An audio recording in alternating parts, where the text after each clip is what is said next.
Ingat baik-baik teman-teman sekalian, ini sudah saya padukan di sini hukum-hukumnya. Insyaallah ada di sini, tinggal dibaca saja. Ya, kalau terkait dengan pelaksanaan Idul Adha, saya sudah banyak bahas. Jadi bisa dilihat di video-video yang lalu, itu sudah Allah sudah didapatkan di situ. Ya, terkait dengan hewan, ini yang sangat penting. Maka saya ingin sampaikan beberapa hal poin penting. Yang pertama, awas hati-hati. Dalam Al-Quran di surah Al-Kawthar ayat 1 sampai dengan ayat ketiga atau Al-Hajj ayat ke-34, ya para ulama menyimpulkan, kita hafal Al-Kawthar. Inna a'tainakal fasalli li rabbika wanhar itu kalimat perintah. Perintah itu bisa 3 jenis. Bisa mubah. Awas, perintah silahkan, tapi mubah, diberi pilihan. Kerjakan silahkan, tidak silahkan. Seperti perintah makan, wakulu washrobu, silahkan. Quran surah 7 ayat 31, silahkan makan, minum. Mau makan silahkan, minum gak ada masalah. Iya, jangan disimpulkan kalau nggak makan dosa, tidak. Makan silahkan, tidak silahkan, itu mubah, boleh, itu hukum asal.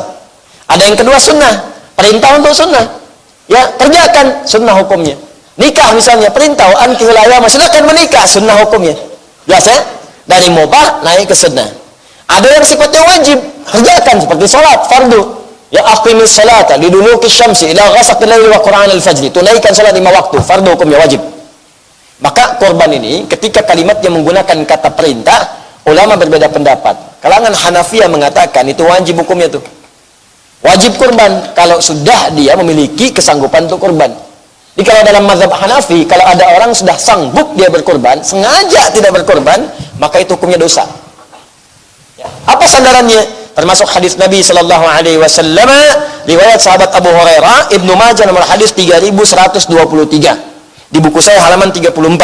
Perhatikan, an Abi Hurairah, ya, an Abi Abdurrahman ibn Sahar, dari Abdurrahman bin Sahar. An Abdurrahman ibn Sahar, Abu Hurairah radhiyallahu taala anhu, anin Nabi sallallahu alaihi wasallam qala. Hadis riwayat Nabi sallallahu alaihi wasallam, beliau menyampaikan, lihat kalimatnya. Man kana lahu sa'atun wa lam yudhi fala yaqrabanna musallana. Fala yaqrabanna pakai nun taukid, musallana. Awas, hati-hati. Siapa yang punya keluasan harta, punya kemampuan berkorban, tapi dia tidak mengerjakannya, maka kata Nabi, jangan dekat-dekat tempat sholat kami. Dan pakai nun taukid untuk menguatkan, kencang, tegurannya keras. Mampu berkorban, datang ke pesta weekend tiap malam, tiap hari, makan minum enak di restoran paling mahal, berangkat juga ke tempat paling bagus, hotelnya semalam 48 juta, nginepnya luar biasa, korban nggak mampu. Uang dibakar-bakar tiap hari, dikumpulin 4 juta setahun, korban 2 juta nggak mampu. Rokok mampu, korban nggak mampu. Kenapa nggak Anda kumpulkan tahun ini? Saya berhenti merokok dulu. Kenapa Pak? Papa mau kumpulkan buat kurban. Malu sama Allah. Gisap-gisap asap, duit hilang. Mudah-mudahanlah kali ini asapnya bisa dibakar, aromanya harum sampai ke surga. Kumpulin, ternyata begitu dikumpulkan setahun dapat 2 kambing. Masya Allah. Alhamdulillah ya Allah, Kau berikan aku hidayah mengganti rokok dengan kurban. Masya Allah. Balik. Kalau nggak percaya coba deh, setiap kebiasaan Anda merokok, kumpulkan ganti dengan uang kurban. Jadi setahun begitu jadi kurbannya bisa nangis Anda. Ya Allah. Masya Allah. Pak Haji, saya bisa kurban ternyata. Masya Allah. Masih mau merokok kamu? Kalau bisa sih di akhirat, bisa nggak Pak Haji? Bisa aja, ntar asapnya ambil di neraka. Apinya. Ya. Paham ya? Ayo ganti. Nah, kalimat fala yaqrabanna, jangan dekat-dekat musalla kami, itu kata ulama Hanafiyah, itu kecamannya tinggi, makanya hukumnya wajib. Ya. Kemudian mazhab Syafi'i berpandangan itu sunnah kifayah. Ada yang mengatakan sunnah ain. Ya, sunnah kifayah itu kalau sebagian sudah mendapati, maka berlaku, kemudian pada yang lainnya cukup. Kalau sunnah ain, setiap orang mengerjakannya. Makanya ini tinggi, bagus nih. Ya, tinggi, bagus nih pandangannya. Artinya apa? Bergantung pada keluangan berkorban. Ini ada persepsi yang agak kurang tepat nih, saya luruskan sini. Kalau Anda punya kemampuan untuk setiap orang berkorban di keluarga, itu boleh, silakan. Sunnah ain pada setiap diri melekat. Misal, di rumah Anda ada 5 orang. Istri, suami, 3 orang anak. Oke? Misalnya mau kurban satu-satu. Setiap satu orang sapi misalnya, ya. Sapi. 5 orang. Boleh.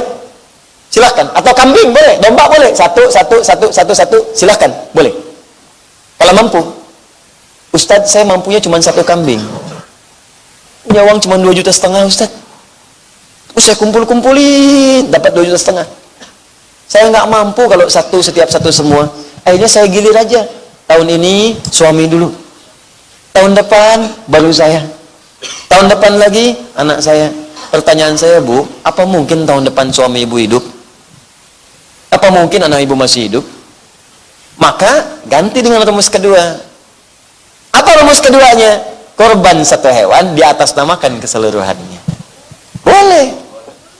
Boleh, ya. Kan saya yang ustadz situ non.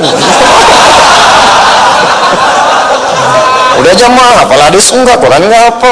Nawar lagi, boleh. Bukan boleh, tapi memang diajarkan.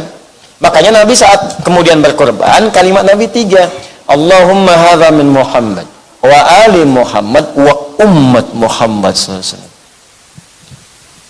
Kadang suka nggak sanggup nerusin kalau baca hadis ini tuh. Ya Allah, mohon terima korban ini dari Muhammad, dari keluarga besar Muhammad, dan dari umatnya Muhammad SAW yang tak mampu berkorban selama hidupnya. Nabi itu kalau korban, sebagian di atas namakan Nabi, keluarga besarnya, dan beliau atas namakan umatnya nggak bisa korban. Ya Allah, umat saya nggak bisa korban. Saya mohon terima korban saya ini atas nama umat saya yang nggak bisa korban selama hidupnya.